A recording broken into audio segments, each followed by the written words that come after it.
All right, lesson 7.3, the sine and cosine functions. All right, so the sine and cosine functions are trigonometrically defined functions on the unit circle. So your unit circle, recall, has a radius of 1. Okay, so this circle is created with a radius of 1. All right, so notice here, r is 1. So to get to this point P on the circle, from the center, we move x units to the right and y units up. Okay, so if we look at this as the right triangle that it is, we come back to our good old SOHCAHTOA. Right triangle trig that you've been studying since geometry. Cosine of my angle measure is my adjacent side, which is x, over my radius. I'll talk about why it's r and not 1. Sine of theta is my opposite side, which is y, over my radius. And tangent of theta is opposite side, which is y, over adjacent side, which is x. Now, you won't always have points on the unit circle with a radius of 1. You can be given points on a circle of any radius. As long as it's centered at 0, 0, these relationships for sine, cosine, and tangent remain. Now, you'll see in the homework, it'll be written as it's an angle in standard position. Okay, so it'll be read, the terminal ray of an angle theta in standard position passes through a given point.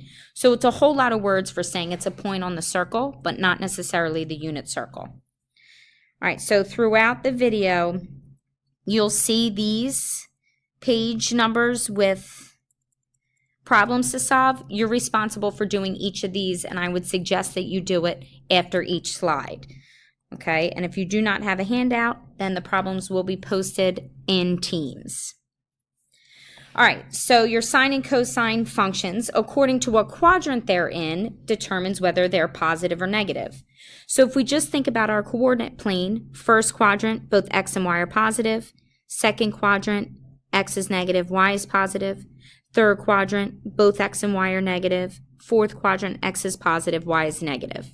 So when we're talking about trig functions, our x coordinate gives us the value of our cosine function. Our y value gives us the value of the sine of theta. Okay, so recall theta is our angle measure.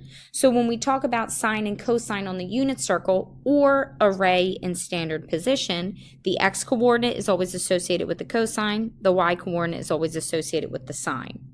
So in the first quadrant, all our trig functions are positive. All right, I'm going to add this.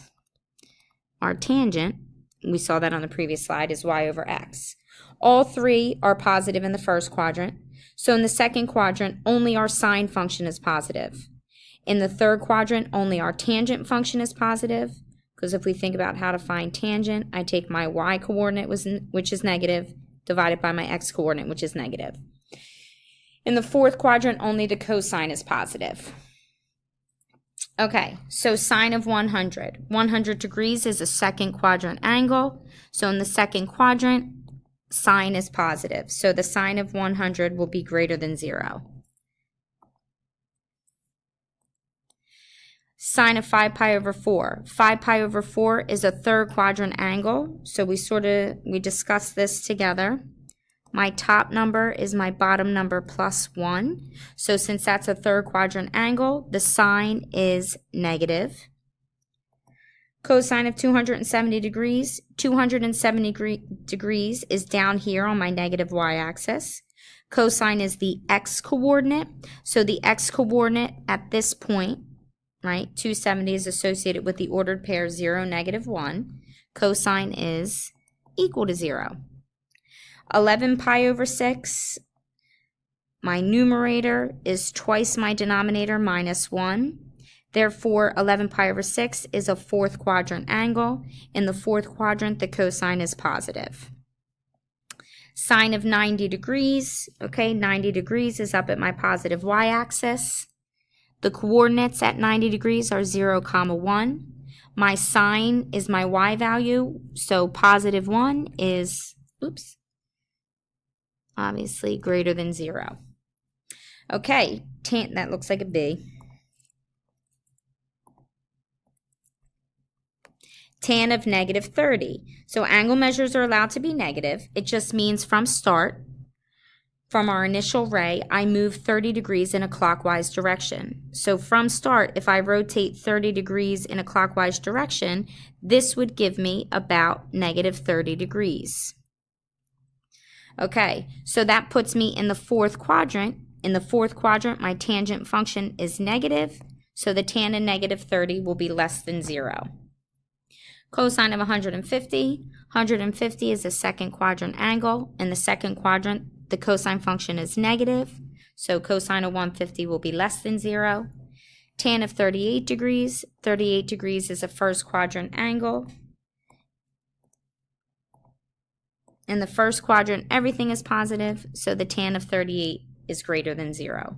It's very, very important that you understand the quadrant determines the sign of the value. Sign as in positive or negative, not the sign as in SINE, which, oopsie, that's not what I wanted to do. So the sign as in positive or negative, not the sign of theta, which would give you an angle measure. Okay, so complete each statement using positive, negative, or equal to. Sine of 30 is a quadrant 1 angle. Sine of negative 30, so from start I rotate a clockwise direction. That's a fourth quadrant angle. So my first quadrant is greater than my fourth quadrant because that sine of negative 30 would be a negative value. Cosine of 30 degrees is quadrant 1. Cosine of negative 30 degrees in the fourth quadrant, cosine is positive, so these values would be equal. Okay, now 300 and 330. So 300 degrees would be here. 300. 330 degrees would be the one closer to the y-axis. Okay, so think about what's happening. The ordered pair at your negative y-axis is 0, negative 1. Your ordered pair up here is 1, 0. Okay, so cosine is your x-coordinate. Look at what your x-coordinates are doing. Your x-coordinates are increasing in value. So the cosine of 330 degrees is a number closer to 1. The cosine of 300 degrees is going to be a value closer to 0. So the cosine of 300 degrees is going to be less than the cosine of 330 degrees. Again, because in quadrant 1, cosine of theta increases in value. All right, so again, wherever you see these throughout the video, pause the video, do the problems, and there check for yourself. Okay, state all possible solutions. So when we get sine and cosine equal to 1, 0, or negative 1, we know that those angle measures have to be on the coordinate axes on our unit circle. So here is my coordinates 1, 0. Up at positive y is 0, 1. Over at negative x is negative 1, 0. And down at negative y is 0, negative 1. Okay, so the sine of theta equal to 1. This is asking where, so what angle measure has a y coordinate of positive 1. Okay, so when I look at my y coordinate is equal to positive 1.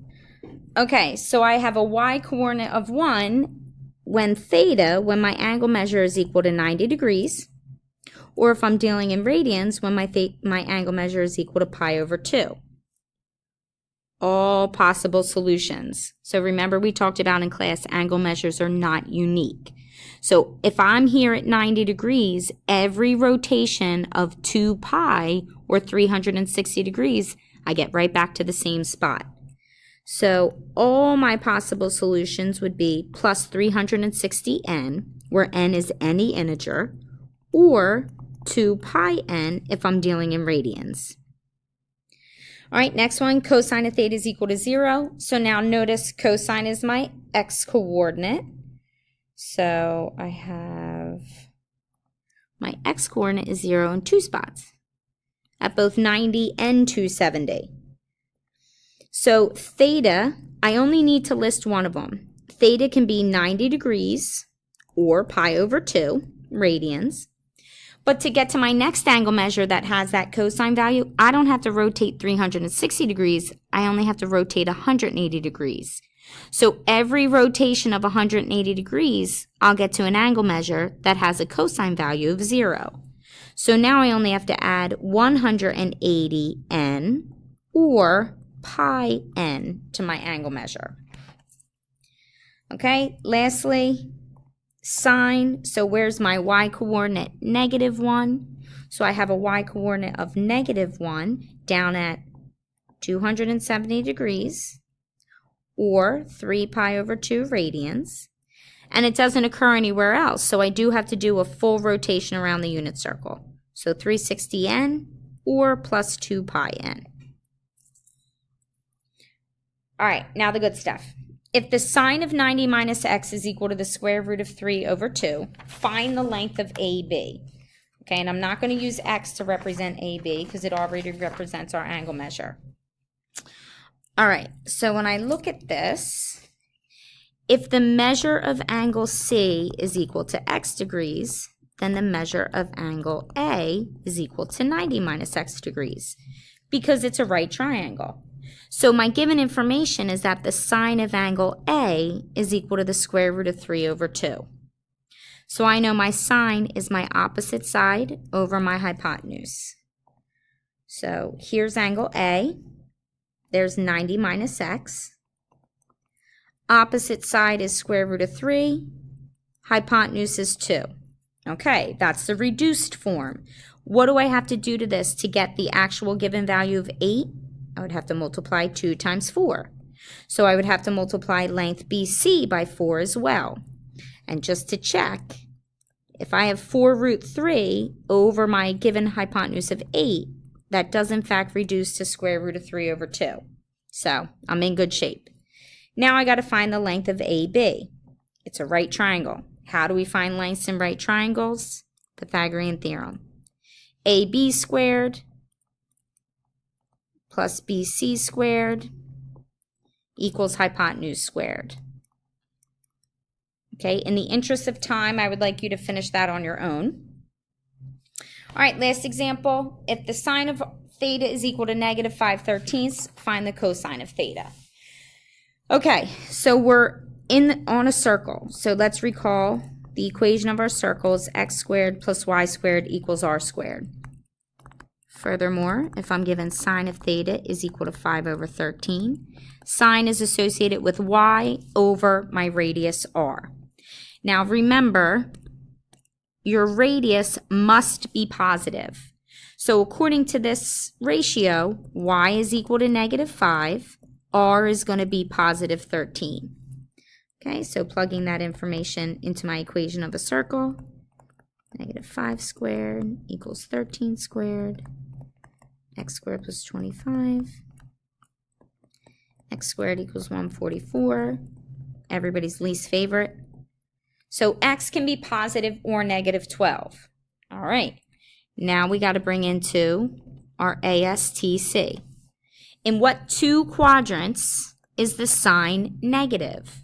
So in quadrant 2, your sign is negative, and in quadrant 4, your sign is a negative value. Okay, so that's going to change our value of cosine. So if I'm in the second, this should be quadrant 3, I'm sorry, I think I said 3. In the second quadrant, my cosine is negative also. So my cosine is my value of x over my given radius, right? Because cosine of theta is always x over r. So in this third quadrant, my cosine has to be negative, so I take the negative value of x. In the fourth quadrant, however, cosine of theta needs to be a positive value. So my cosine, if theta is a fourth quadrant angle, would be positive 12 over 13. Okay, a lot of information, a lot of practice you're responsible for. We'll recap in class together.